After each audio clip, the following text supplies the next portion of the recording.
Welcome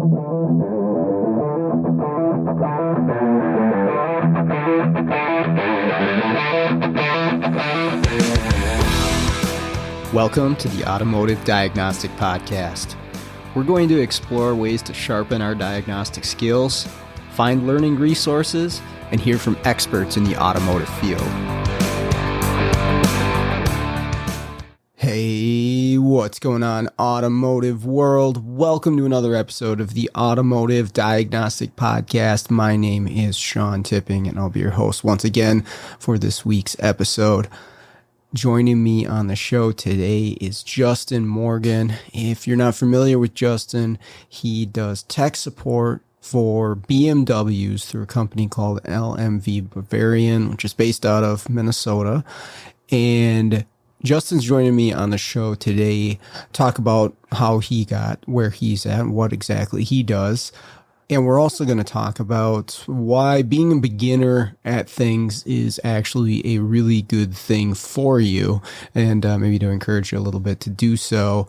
And on that note, we're going to talk about Pico 7 and the class that him and Seth Thorson are teaching at ASTE this year in September. Really great to finally get to sit down with Justin, have a talk with him. Super smart guy. Really impressed with what he's done. So I enjoyed this talk quite a bit. Hey, before we get going, I wanted to remind everyone that I am a authorized distributor for Top Don Tools, and I've already helped out a number of listeners to the show get their hands on some of these scan tools that Top Don offers. Of course, they have all kinds of things. They have ADAS and thermal imagers and voltage maintainers and battery testers, you name it. My focus is really on the scan tool thing because I use some of them personally. I have an older Phoenix Plus, and then I have the newer Phoenix Smart, which I really like. Really nice tool for the price point. The reason I started doing this is because the shops that I go to, I'm coming in and doing programming and a lot of time diagnostics. And they're asking me, well, what tool do you use? What tool do you use? And, sometimes they're thinking, oh, I got some magical tool that, tells me the solution right on the scan tool. And obviously that's not true. But I had enough of shops asking me, what tool should we buy? What tool should we have? A lot of people, hey, we're tired of the Snap-on deal. And hey, if you like Snap-on, that's cool. I get they have their strong points. But again, for the price and what these Top Don tools can do, I found myself recommending them to the shops. And then they'd go, where do I buy one?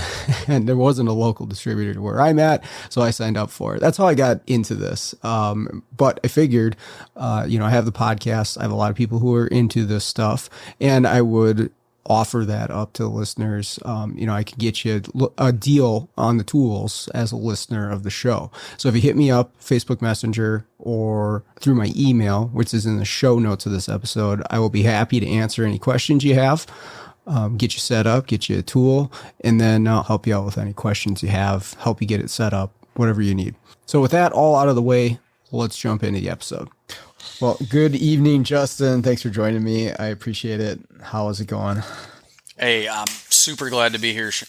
Really, really glad to be here. I actually feel bad because it's taken me, I told Fanslow I'm about a month shy of a year owing you this podcast because we're coming up to ASTE next month, and pretty sure I told you day 2 of ASTE last year I would do a podcast before I got roped into giving that time slot to somebody else. So I'm sorry it's taken me almost a year, man, but I'm glad I'm here. Really am. No, it's all good. I have a lot of people that I end up talking to, like, yeah, hey, let's do a podcast. And if I don't put it down, on my list, or if I'm not intentional about it, I'll forget to get back to people. And then I get caught up with 100 other things. And then I'm like, oh yeah, I was supposed to reach out to that guy, and it never happens. And so, yeah, but anyways, glad to have you here for sure. I think you were in the room when Keith was recording and you were giving him hell or something like that. But yeah, I was in the room right after you guys had set up that super fancy studio there in Dill's room, which was probably some of the best adapting I've ever seen in my life. But yeah, I had to peace out and go back to work because while I was at ASTE that Friday, I was still working remotely. And that's actually what interfered from me doing my podcast. Was I told you I would do one at like 2 or 3 or whatever, and then I had to bail, and I didn't expect tech support to be that heavy that day, but it was fairly significant. So, but we're here now, so we're gonna party. We're gonna see what we can do. Yeah, See if definitely. I can give you a better show than I gave Fanslow, because I kind of sandbagged for Fanslow just so I could give you a game. I like it. I like that. um, so what's new? What's going on with you lately? Work. Work. Full-time job, LMV Bavarian tech support for our independent shops working on BMWs. And then this year has been really good as far as me being able to get back out and do in-person training. Probably took on more than I should have, but we have a company motto at LMV, and it's when in doubt, throttle out. So we just never stop. So I'm at, I think, I did the math on it, 7 times 2, 14, 26 in-person training events so far this year. And Wow. we still got ASTE and BEMERS to go. And there's been, there was a rash of webinars in that. There were some weeks where I was teaching Saturday, Sunday, come back, Tuesday, Wednesday, do webinar, get on a plane Thursday night, Friday morning, go somewhere, teach Saturday, Sunday, come back, do it again. I did that for like 3 or 4 months. Just good. It means guys are hungry. They're wanting to come to training, which is all the great things that we want. So yeah, just busy. So just enjoying a couple weeks off of no travel right now, and then we're going to fire back off and jump back on the road and do some cool stuff. Yeah, I was gonna say, hopefully you get a little bit of time to enjoy the summer. I know how it gets when you're working like crazy, and then just it's over like that, and all of a sudden that's. Are you in North Carolina? Is that where you're at? South Carolina. South Carolina. Okay. But I'm so close I could be in both. So I am literally just below the state line. So I just tell everybody I'm from Charlotte, North Carolina, because you can find that on a map. You can't find where I actually live on a map. So. Well, yeah, we get 9 months of cold up here, and so it's like, boy, you got to try to soak in the summertime while you can and get out there and get outside before it's freezing cold and white stuff everywhere. So yeah, see, we're the opposite. We get like 9.5 months of summer, so it's really funny because I hang out with all you guys from Minnesota. So LMV's based out of Minnesota. So Seth Thorson, he's Minnesota. Fanslow. I mean, nobody else will hang out with him, so I have to. He's also from Minnesota in that general area, Red Wings. And then you're in Minnesota as well, right? Yeah, I'm about half hour north of the cities. Yeah, so not sure why I gravitate to people towards Minnesota. I can't stand the weather you guys have up there. It seems like every time I go up there to the office, because I do have to do that sometimes, it's always negative. And I think Seth does it on purpose, but he flies me up there in the wintertime, and it'll be like 20 the first day, and then it'll be like negative 30 the second day, and I'm just like, nope, time for me to go. So, yeah. Let me know, how did you end up getting connected with Seth, working with him, doing what you're doing on BMWs? I'm glad you asked that. Nobody ever asked me that. So everybody assumes that I worked for Seth in the shop, and I never worked for Seth. Seth's had the tech support group since end of 2009, beginning of 2010, somewhere in that general area. As soon as he opened the tech support company, LMV Bavarian, I was actually a member in the shop that I worked at down in North Carolina. And I was actually in North Carolina when I was working at that shop. So I met Seth early on when he started out doing tech support, and he was doing training on site. He actually used the shop that I was working at, just prior to me starting there as a location for one of his classes. So fast forward 10 years, I'm in the group as a member for 10 years. Calls me out of the blue one day, and I'm thinking, I've screwed up. I've done something I'm not supposed to. And he says, hey, I'm looking to potentially expand, and I'm kind of at the point now where I cannot handle it all as one person. Do you want to come to Minnesota for a job interview? And I was like, sure. Meanwhile, it's October. So you already know how that story goes. The lake's starting to freeze. All the good things are starting to happen.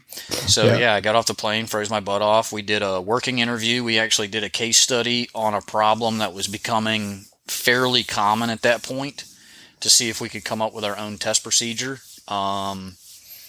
Senior Fanslow actually came and helped us out a little bit, and we got the case study done. I got back to Charlotte, and Seth offered me a job, and now I'm almost 3 years in full time. I actually had a few month phase in where I was still in the shop full time, and I was doing this part time to kind of phase in, get guys used to me, make sure I wasn't going to drown.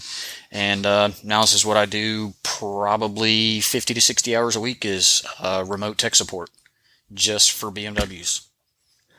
Was the shop that you were at, was that a European specialty shop or?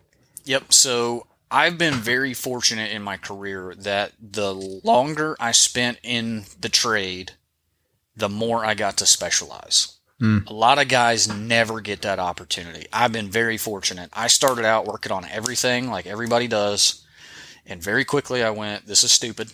I don't like this. You can't keep track. And I have a brain that gravitates towards, I don't want to say being an expert because I don't know that I ever will be an expert, but trying to be the absolute master of whatever it is that I do. And you can't do that when you're doing 35 car lines. Right. So almost immediately, within the first couple of years, once I got out of the corporate stores and I got into an actual independent repair shop, I backed away from all the Asian, backed away from all the domestics. Then I was only doing European. And then it was like every year or two, I would drop a couple car lines. And it got to the point where for about the last, I would say, 10 years, 85-90% of what I was doing was BMW. Okay.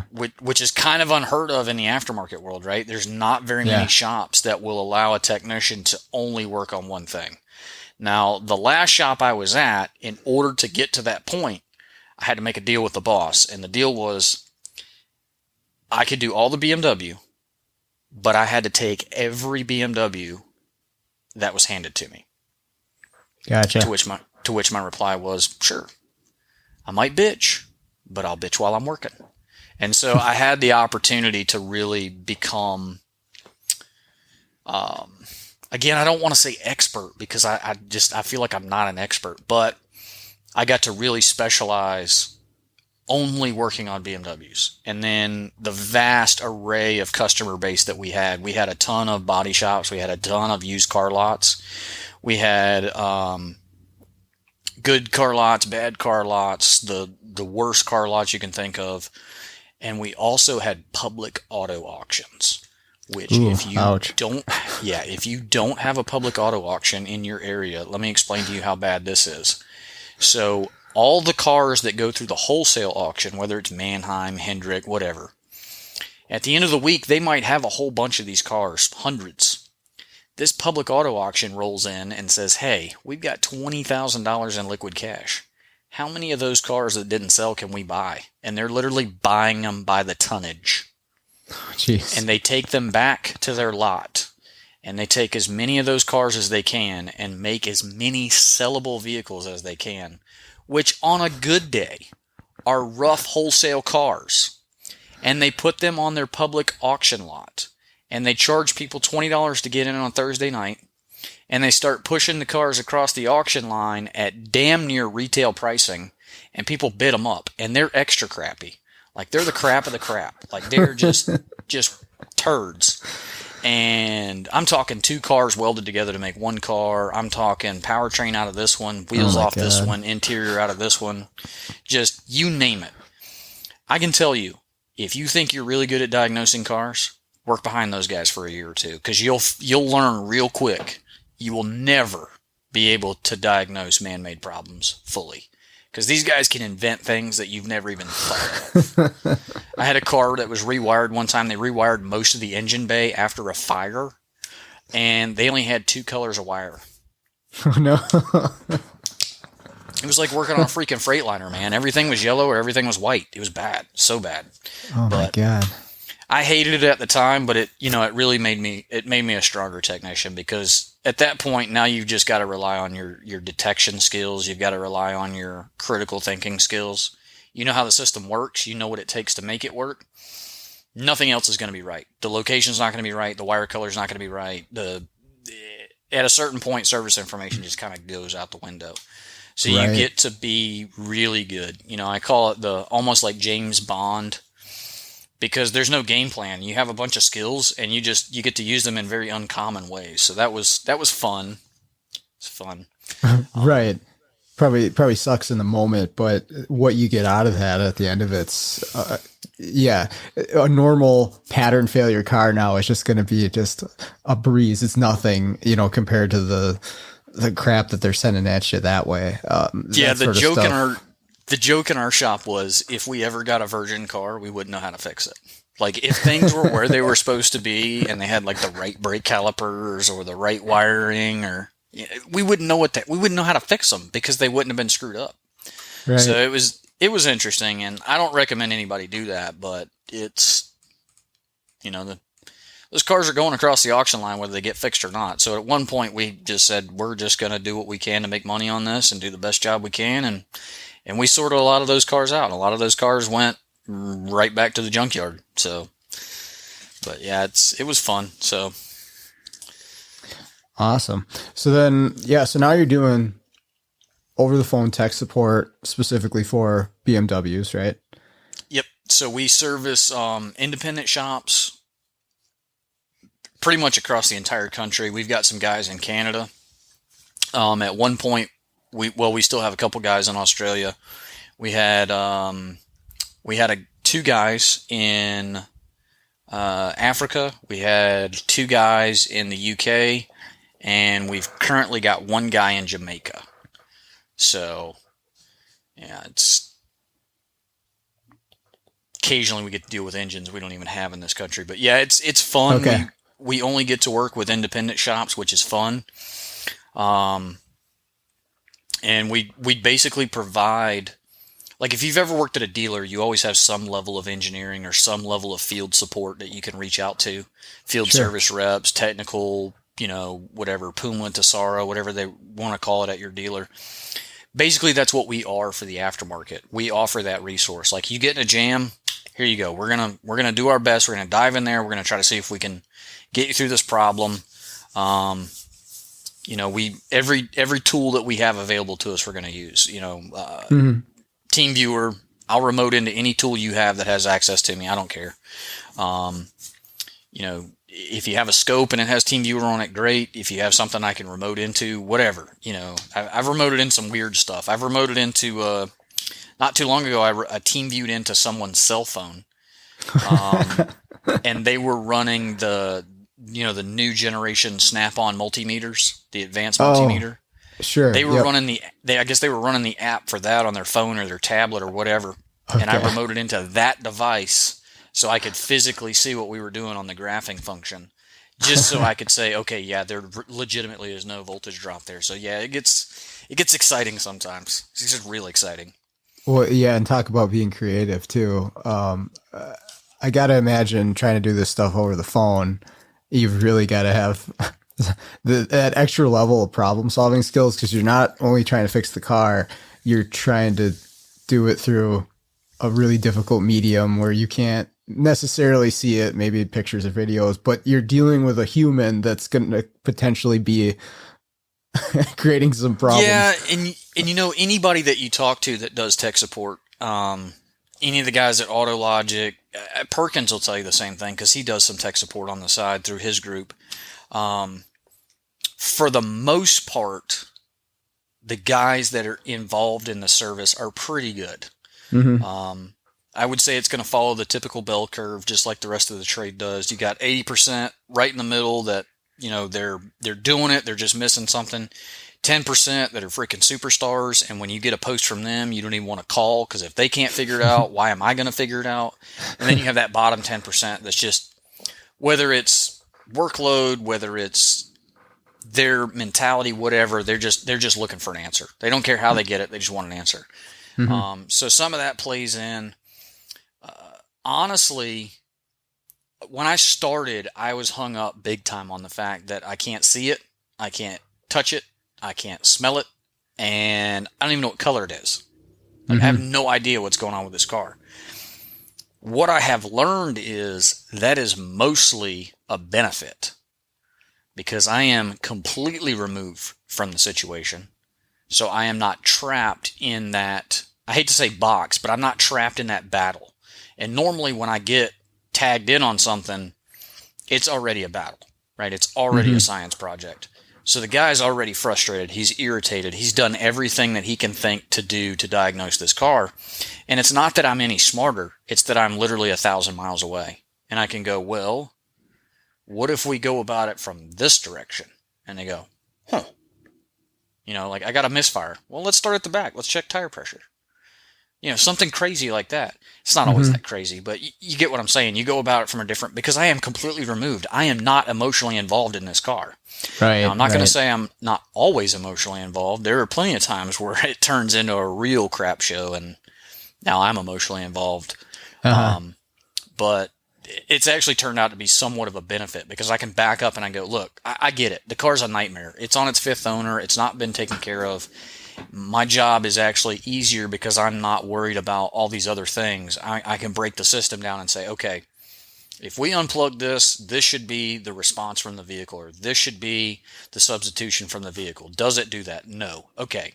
If it didn't do it, we're going after the control unit. If it did it, I no longer care about the control unit. I no longer care about the circuitry for the most part. I'm worried about this one component now. And it just allows me to kind of remove it. And I can kind of understand why some doctors are referred to as not having a good bedside manner. It's because they have to remove themselves to be able to do their job. They can't be emotionally involved. You know, that's why we thankfully have nurses that will be emotionally involved, because otherwise that whole process would be brutal.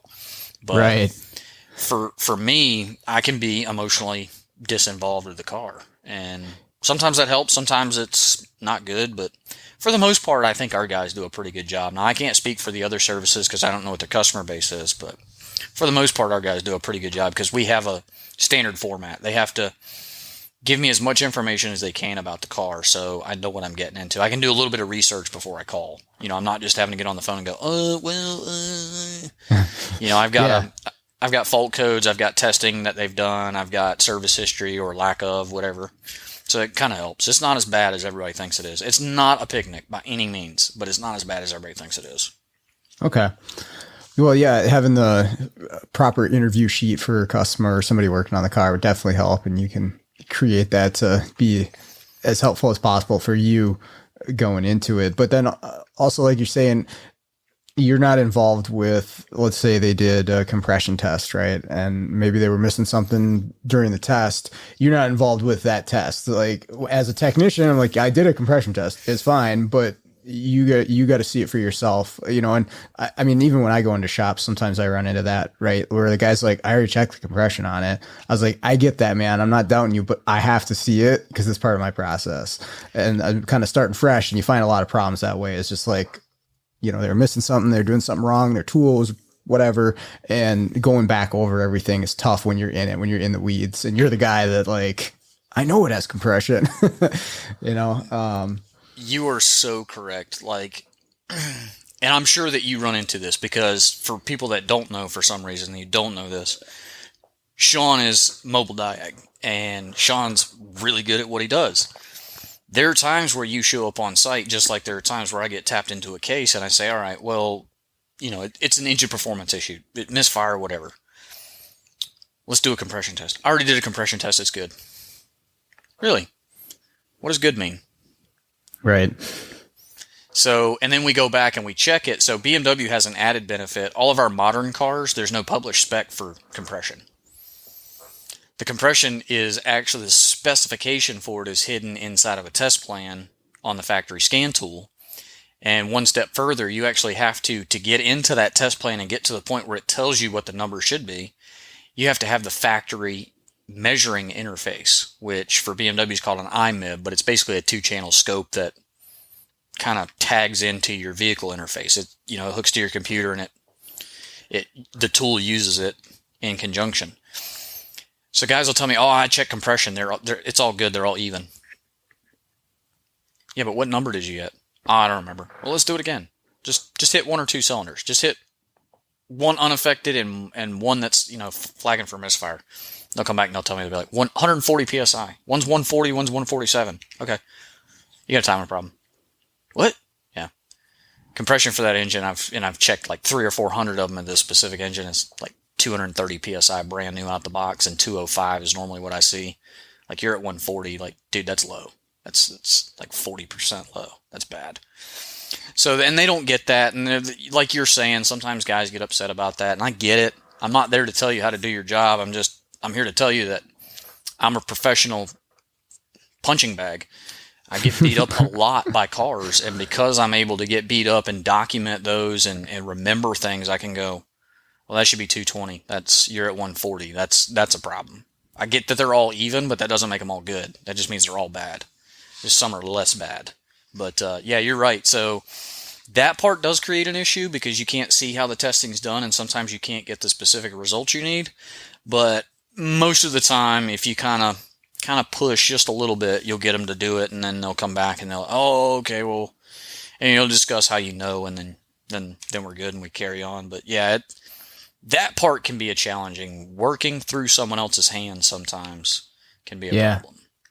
I remember when I first started out as a tech, we got Identifix a couple of years after I started. The hotline service you could call if you really have something weird. And we did call a handful of times, and it was almost always like if we'd actually make a hotline call for something where the tests or the system that they would have me look at, they didn't give me like the specific answer, but they would always kind of nudge me in the right direction to get me thinking about, oh, okay, I gotta check this component, right? Or why didn't I look at this earlier? They've got their process. They're experts on that car line, obviously, but they've got this process, and now they're kind of putting me into the process of, this is the thing that you should be checking at this point. We got to get this measured correctly before we move on to here. And again, they're not like giving me the answer. Occasionally, maybe you'd get one where they know where it's going, but it's like putting you in that right spot. And then hopefully as a tech, your brain the gears start turning with that, and you're like, oh, okay, I see where we're going here. And then you can do the rest of the testing yourself. But yeah, that outside perspective really changes it for you. And so I do that now with like actual friends and networks through social media and stuff like that, right? Like, I'm getting my butt kicked on something, reach out to some people. Hey, I got this problem. And again, a lot of the time it's just giving me that thought process to get me to the solution. It's not always the solution. It's rarely the solution because we're seeing weird stuff, but the thought process and going back, did you check this? How did you check it? That sort of stuff that's huge. That gets you to the answer almost always. And I think you're dead on it there, and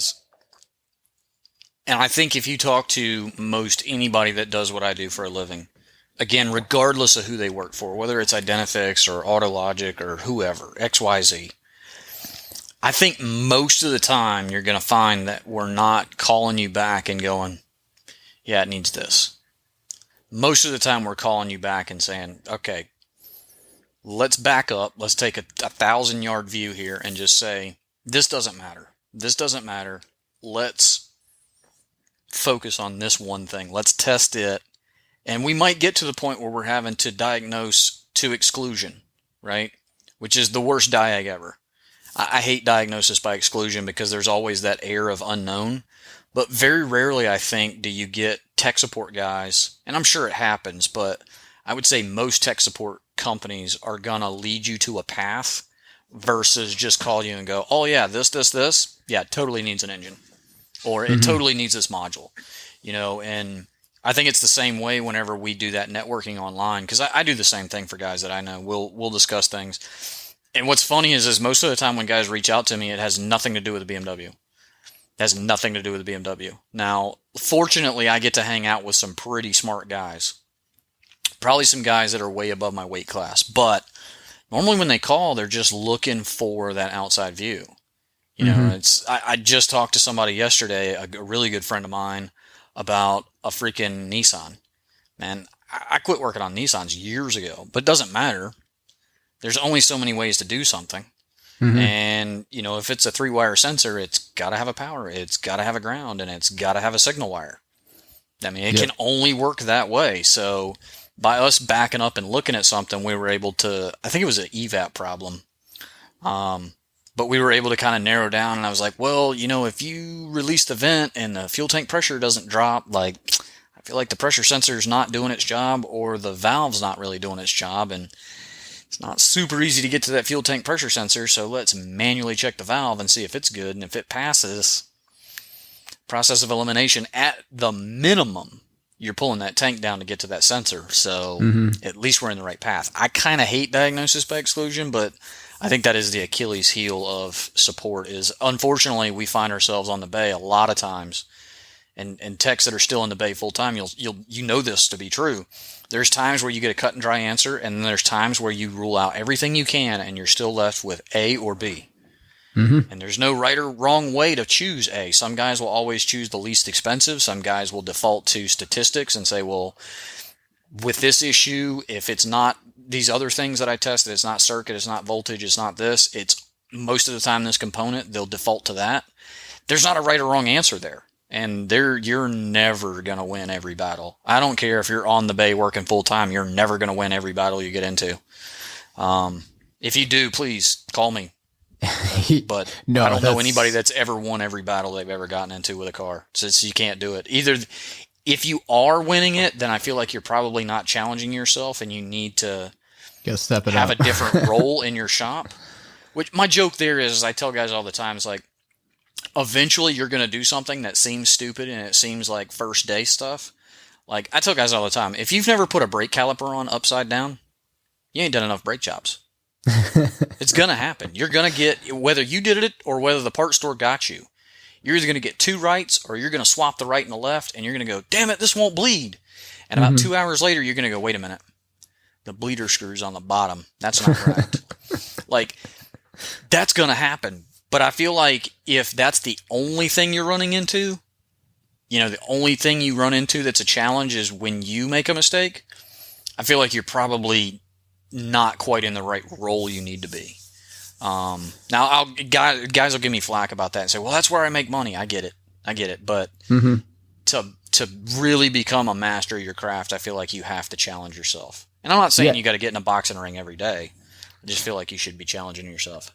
Well, yeah, if you want to improve, like if you want to stay status quo, you're happy where you're at, you never don't want to get any better. Okay, that's one thing. But if you have hopes of improving and growing, and I don't know, for me, keeping the job interesting, you got to suck at stuff for a while. Like that's something new that you've never faced. Like you're going to have to be a beginner at it for a while, and that's not fun for most people, but working through that is how you get there to, you know, get closer to that expert and understand that stuff. But like I said, for me, it keeps the job interesting. Like if I was still just doing brake rotors and ball joints like I was as a tech, I probably would have left the industry, because after a while, after I figured it all out, it was boring. Like, okay, another set of ball joints, great. I got to have that little bit of something extra to push me. But yeah, sometimes you got 2 parts and you're like, it could be this and it could be this, and I have no tests to prove it. How can I come up with a test? Oh, I don't have anything. Well, I guess we'll, like you say, statistics. I guess we're going to find out. Yeah. Yeah, right. That's a tough place to be in. So I like the way you worded that. So I'm actually on my Facebook right now. So 8 days ago, I shared something, and I don't share a lot on Facebook. I never really have. I'm just not that guy. The only reason I'm on Facebook is because I kind of have to be. But by no means am I the guy sharing everything. But I posted something the other day, and it might be the most shared thing that I've ever posted, which I've been on Facebook a long time. And it's literally just a picture that says, be brave enough to suck at something new. And I feel like that's exactly what you just said. Like because you even said suck. Like, I feel like if everybody, regardless of our trade, if everybody in the world was brave enough to suck at something new, even just one time a year, I feel like the world would probably be in a lot better place than it is right now. Oh, But yeah, I wholeheartedly agree with that. Be brave enough to suck at something new. I feel like I'm going to put that on my wall when my office is actually finished. Well, it humbles you, and for me, it gives more respect to the people who are really experts at that thing, right? Like, I've tried it. I failed, or it was really tough for me. And then I'm watching this other guy who is just breezing through this. I realize he's got a lot of time into it, or maybe just a very intelligent person. But now I'm like, wow, I have a lot of respect for that person because I have at least a little bit of an understanding of what it takes to do what they're doing. And that's been so cool, is just to find the different areas of the automotive field, whether it be programming or keys or diagnostics or body work or whatever, and just seeing all the different, like the pros, the top of the top, do their thing. I'm always really impressed by that, and I'm trying my best to seek more of that out, like get connected with more people that are way smarter than me. I like that. Dude, I'm telling you, the minute I started hanging out above my weight class, I got way better, because now, and it's not so much that I can fit in with them, it's so that when I'm sitting at a table having a conversation with them, it's not all just blowing past my head. And I've been fortunate enough to accidentally run into some really smart people. I hope to run into all of them eventually, and maybe then will be one, but we'll see. When you hit me up the other day, you were talking about, you mentioned something that you wanted to talk about, which I'm totally cool with. Like you're driving this, I'm just here to run my mouth. You had mentioned, because I'm going to do a class at ASTE on Thursday, which I'm actually, there's not a lot of things, and I'm gonna whisper this because I don't want him to get a big head, but there's not a lot of things that I'm proud of Lucas for. This is one of them. Okay, We'll keep that secret. Yeah, you could just edit this out. So. Right. This year, they're doing some full-day classes on Thursday, which are not part of the core ASTE.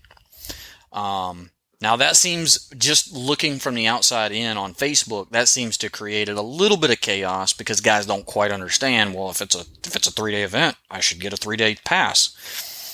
These add-on events are not part of ASTE because all the money that they gain from those classes is going to get dumped right back in to the North Carolina Apprenticeship Fund. And I don't remember exactly what they call it, but it's the Apprenticeship Fund for North Carolina. And what they do there is they support high school kids and they support kids that are going into secondary school, trade school, scholarships, advancements, whatever they need. It's a scholarship fund for apprentices to get new people into the trade. And I was like, yeah, sure. I'm totally on board. I'll do a class. If that's where the proceeds are going, sign me up, buddy. Sign me up. And Luke, I think, has actually got, I know he had 2. He's screaming as soon as he listens to this because I should know this, but I don't.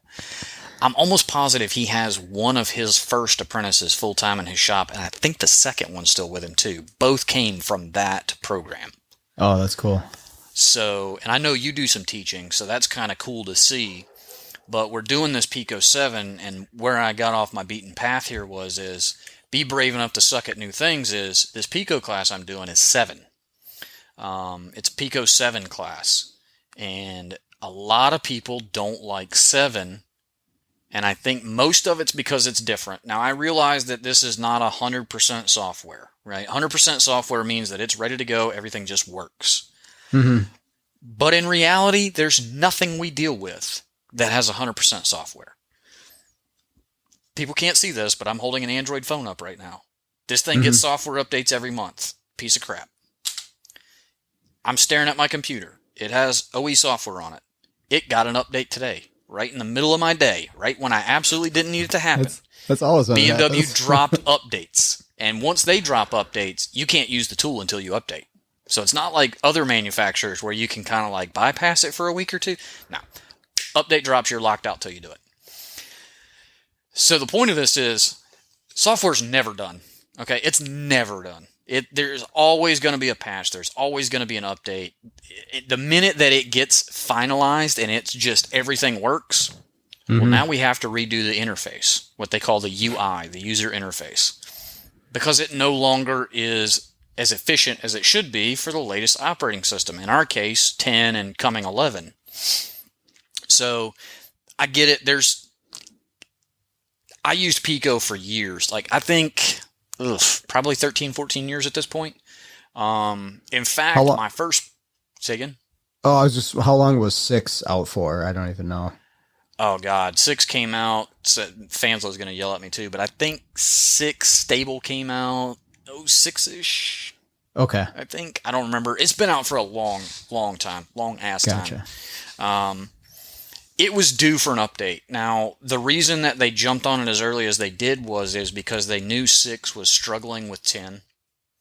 And they knew that 6, because of the core programming that was used, is not going to work on Windows 11. And unfortunately, at some point, we're all going to have to go to 11, just like we all went to 10.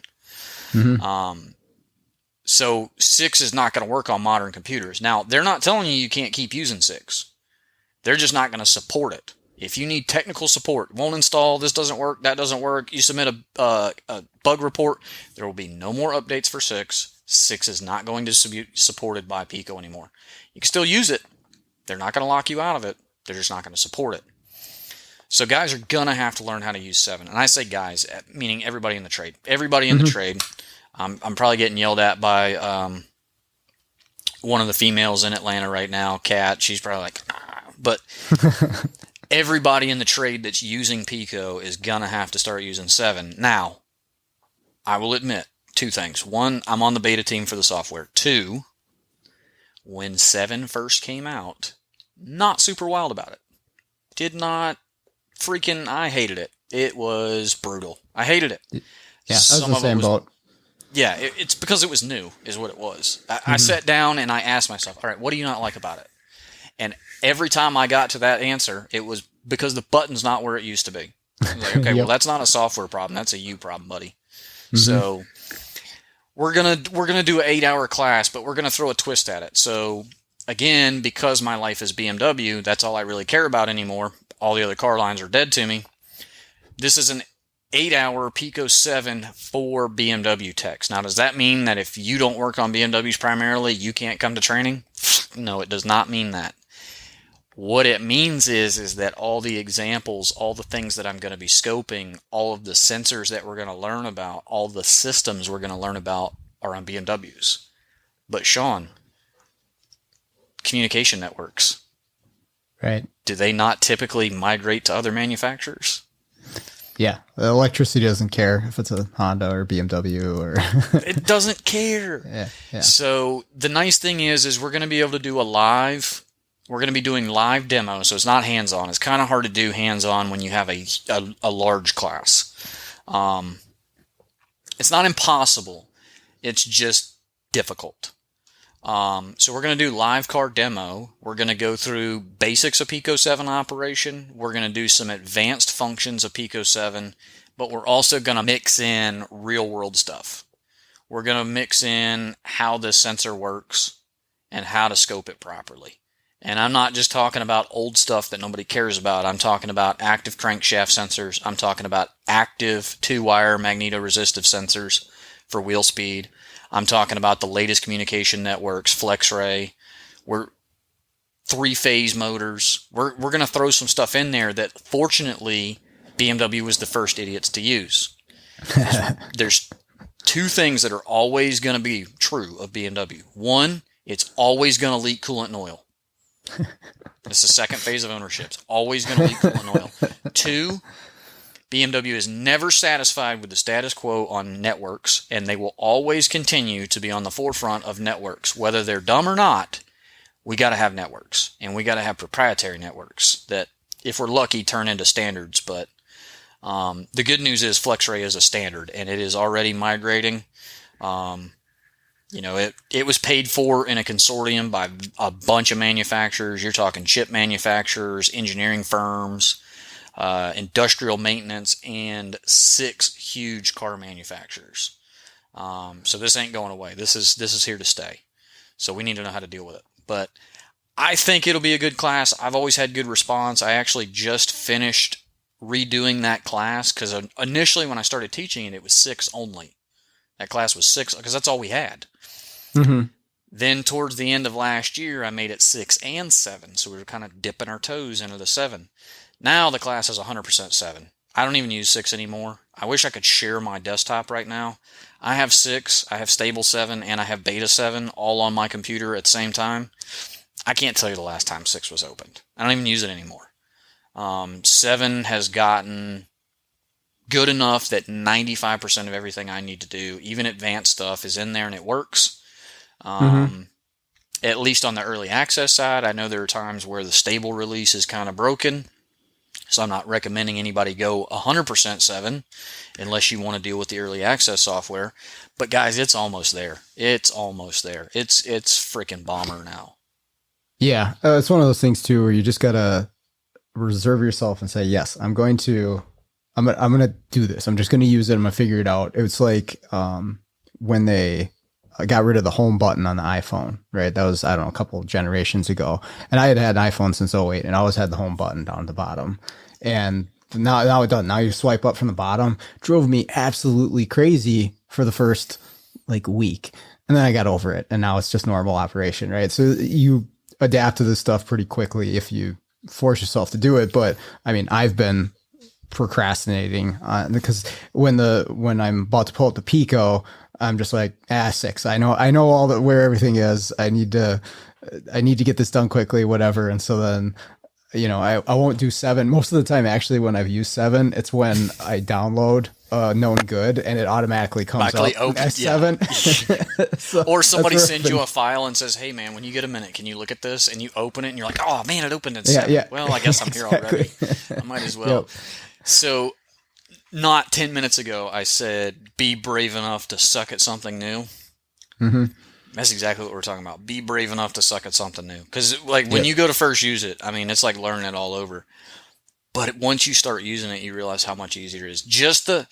I know in 6, a lot of people don't even bother learning about math channels, don't know what math channels are. They're difficult. Oh man, you're getting really scientific. If I can figure it out, anybody can figure it out. Because listen, I'm at the border of licking that window right there. The one sitting beside me, right? I can tell you right now, almost everything in 7 is easier to operate, and the stuff just makes sense. Even the math channels, like the included math channels now, there's far more math channels included, and they're usable math channels. I mean, it's just, I'm really impressed with where 7's come, and it's gotten there pretty quick. You figure during a worldwide pandemic where the entire world was shut down,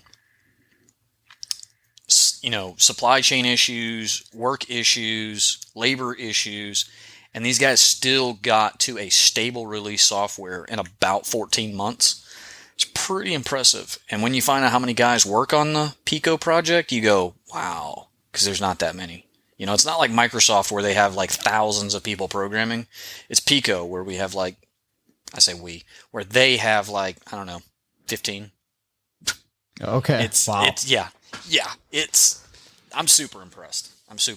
But, so that being said, if anybody's coming to ASTE and you're on the fence about using 7 or you don't understand how things go, by all means, come join me for the day.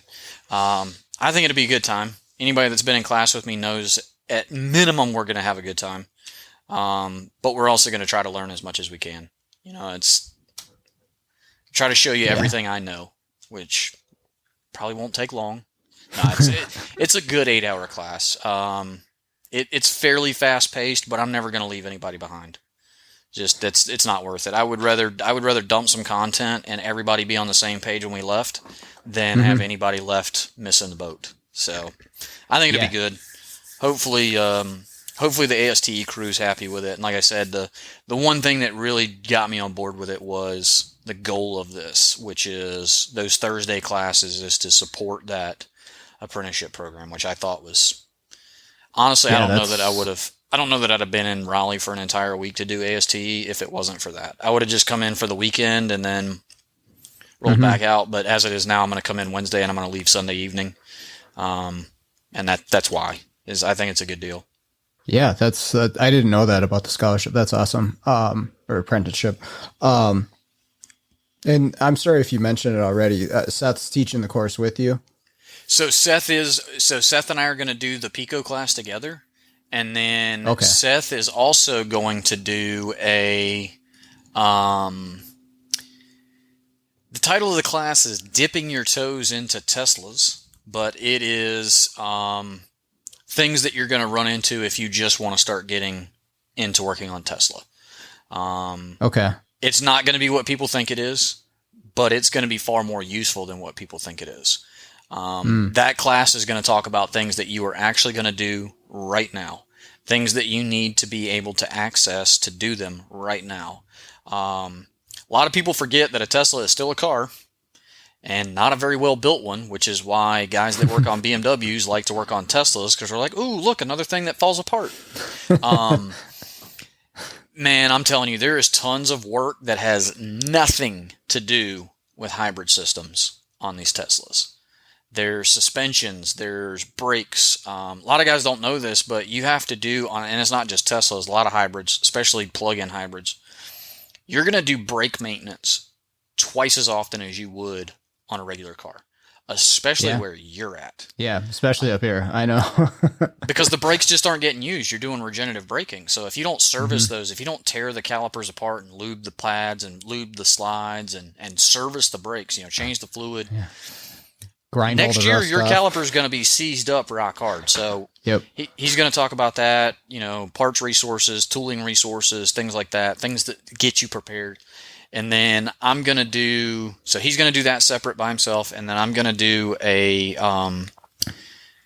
don't remember the catchy name that they came up with, but it's basically a BMW bus class specifically for CAN and FlexRay, separate of the Pico class. So there's 3 classes being presented by Team LMV. Which should be a good time. I want to take all of them. Don't do that, because then you won't ever want to talk to me again. That's going to be so bad. No, I'm just no. It's going to be a good time. I think looking at ASTs overall, and last year was the first year that I went. That's the first year I've ever been to ASTE, and I'm ashamed to admit that, considering that I'm only like 90 miles away from it. I was super impressed last year. The turnout was good. The event was good. The location was good. The class levels were there. Good friend of mine, Dave Patrick, teaches for CTI. He went on a marathon. I think Dave did 4 classes in 2 days. I think he taught every time slot he could.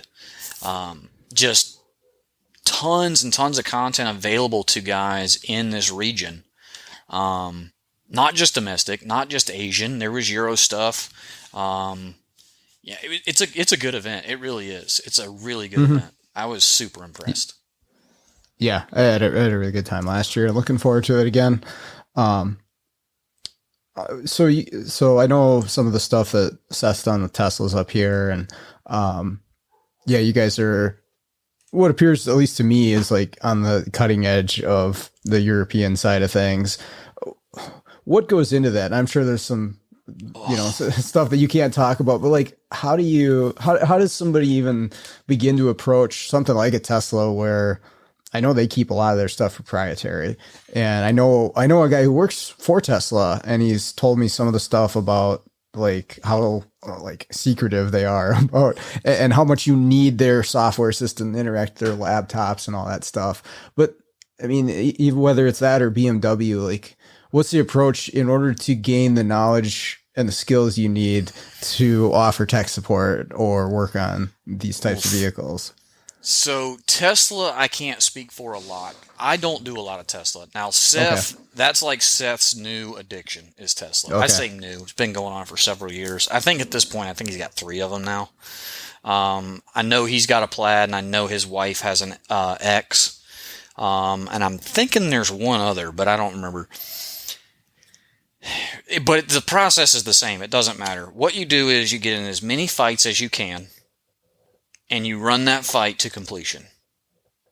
That's how you do it. You get in as many fights as you can in person working on cars. This is the same way you get experience, right? How do you get to be... Guys always want to know, well, how do you get to be a superstar at programming? Crash the shit out of a bunch of cars. That's what you do. Yeah. You know, you program stuff, and when you have one go down on you, you don't back out. You stay in the fight till it comes back up. That's where you learn stuff. It's no different than BMW. You know, I've been very fortunate that I worked at 2 really good shops where I had a fair amount of leeway to, I'm not going to say break things, but break things, or get things wrong, I guess is a better way to say it. And that allowed me to further it. But then I thought I was good at my job. And then when Seth offered me the tech support position, I said, well, I don't know if I'm good enough for this, Seth. I've seen what you've dealt with over the last 10 years. I just don't know that I'm at that level. And he goes, no, I've been here for 10 years. I think you're ready. I think you can do this. He says, the fact that you're concerned whether you're ready or not tells me you're ready. I said, okay. Get in the fights. Get in as many fights as you can. Leave yourself a way to get out of them. And I don't mean to shed blame. What I mean is that, okay, if I diagnose this wrong, is there enough money in the budget that the shop can make it right? You know what I mean? Does that kind of make sense? Yeah, right. Have a pad for your mistake. Because obviously you can't always expect the customer to pay for your mistakes. Sometimes we have to own them. Not always, but sometimes we have to own them. It just depends on what the mistake is. But get in those battles, and then training, more training, a little bit more training, get in the boxing ring some more, get a little bit more training. Guys laugh at me because I do tech support, and because I also do training in person, because we were talking earlier, I've been on this rodeo with training.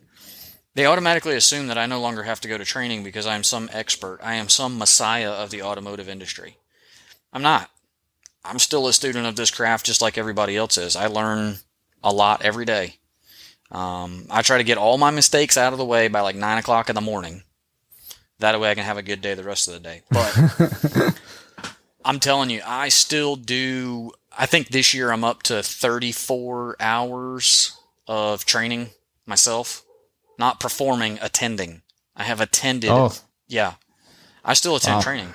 Online training, in-person training, reading myself. Anything I can do. Reading white papers occasionally, even though that's way over my head. Yeah, I've tried a little bit of that. I'm like, I don't understand that word. I don't understand that word. When you're on page 2 and you've already had the dictionary out 12 times, you're just like, wow, this is brutal. Yeah. Normally what I do is by the time I get to the point where I'm on a white paper, I'm just reading one specific section of something. I'm just looking for a specific detail that's not mentioned in service information or anything. It's kind of laid out in engineering standards. But that's kind of what it takes is, and again, I do that training. I continue to do the training. And it's not just BMW training. I kind of keep because again, we just talked about electricity doesn't care. Systems don't care. If the system is worth having, eventually it's going to find its way to most car lines, right? You look at variable valve timing. Everybody uses variable valve timing now. Variable valve lift. That's now a thing on multiple car lines. That used to be just a BMW thing. Now it's a BMW thing, an Infiniti thing, a Nissan thing, a Porsche thing. Everybody, Audi's got it. They got it on the L1. Yeah, right? Yep. And that brings me to my next thing. So then I tell everybody, guess what? I still take ASE tests. And they go, what? If they go, what? If it's not that, I just don't see the point. So I want to jump on this soapbox just for 2 seconds. Only because the other day when I was cutting grass, I was listening to you, Keith, and PJ. So, okay. And I wasn't in that podcast, so I'm going to throw my 2 seconds of soapbox in here.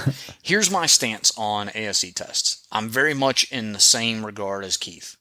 I'm not using that test to demonstrate that I know anything. I'm not using that test to even pretend that it makes me an expert, which I think you actually said when you got out of school, you tried to get yours as fast as you could, but you 100% knew that you weren't an expert in anything. And I think that's exactly what you said, but I'm the same way. I'm not using it to say that I'm a master. I'm not using it to say that I'm better than this other tech. I'm using it for one thing and one thing only. It is no, I'm going to say it. It is the only measuring stick that we have in our trade right now. Okay? It's the only measuring stick we have.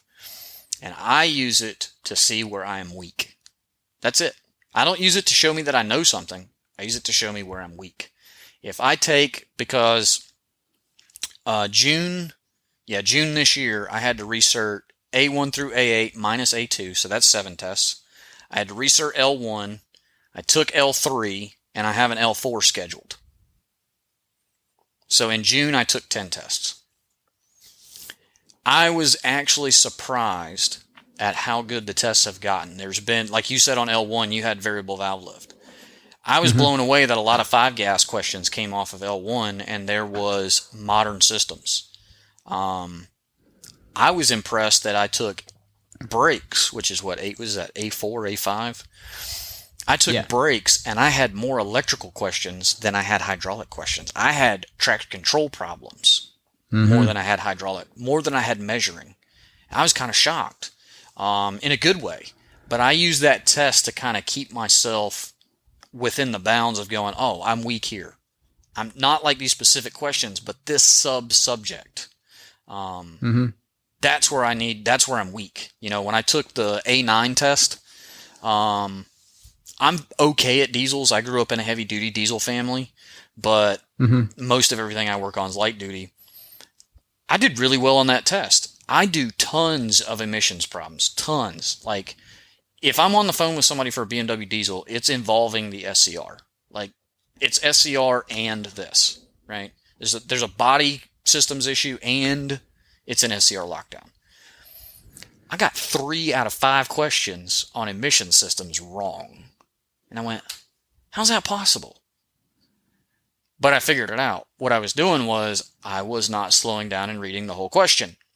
So, which taught me something, which I tell guys all the time when they're in class with me. It's just slow down, take the blinders off, quit reading repair corrections, start reading repair instructions.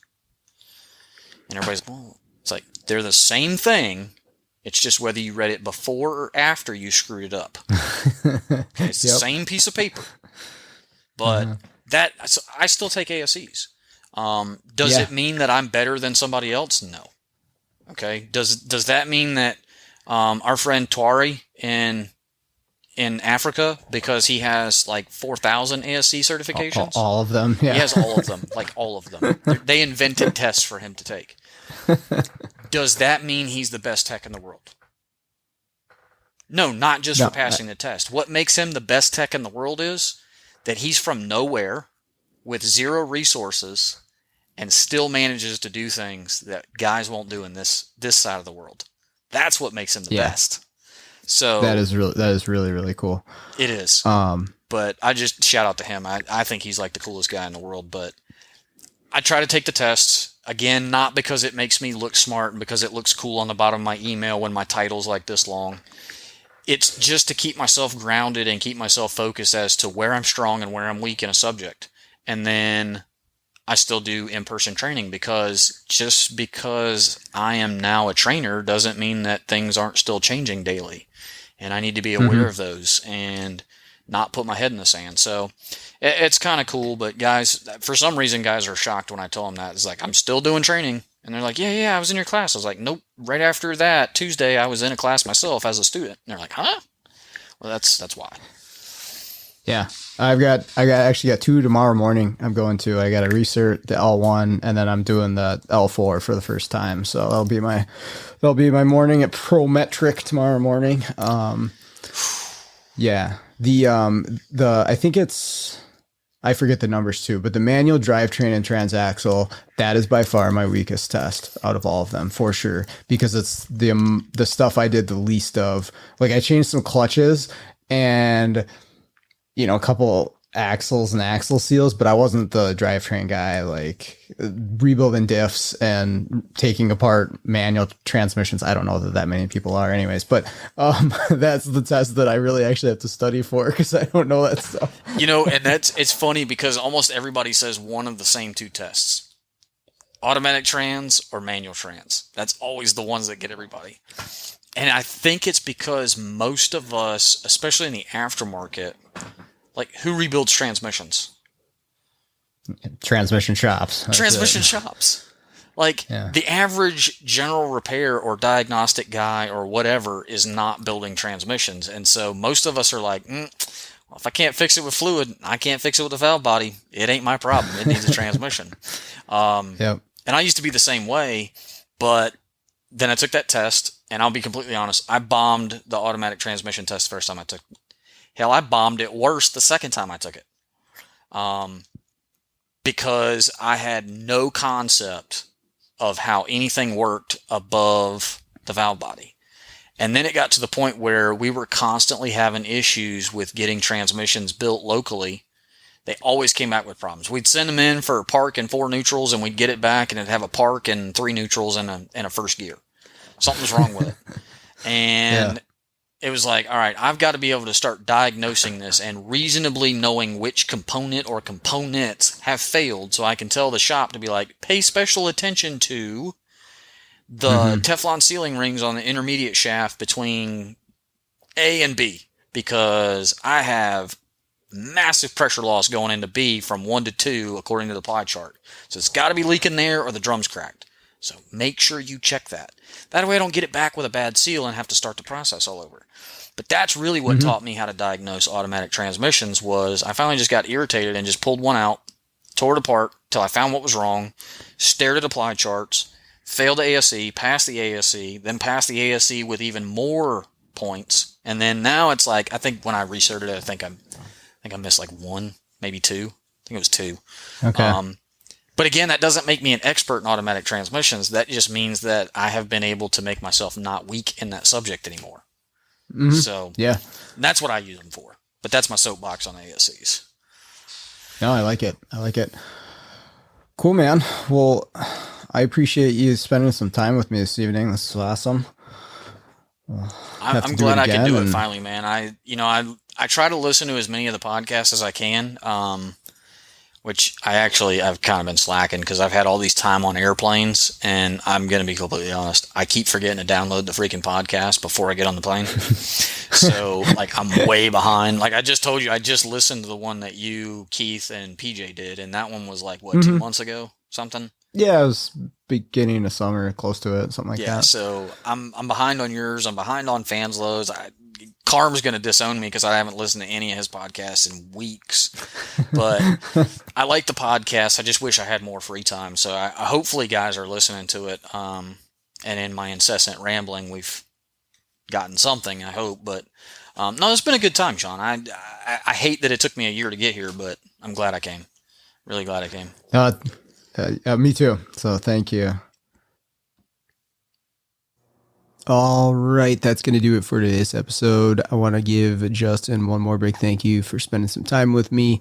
Really appreciated and enjoyed that talk quite a bit. Hopefully you did as well. Also like to say thank you to everybody listening and all feedback I've been getting about the show.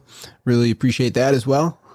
Other than that, let's all get out there, start fixing the world one car at a time.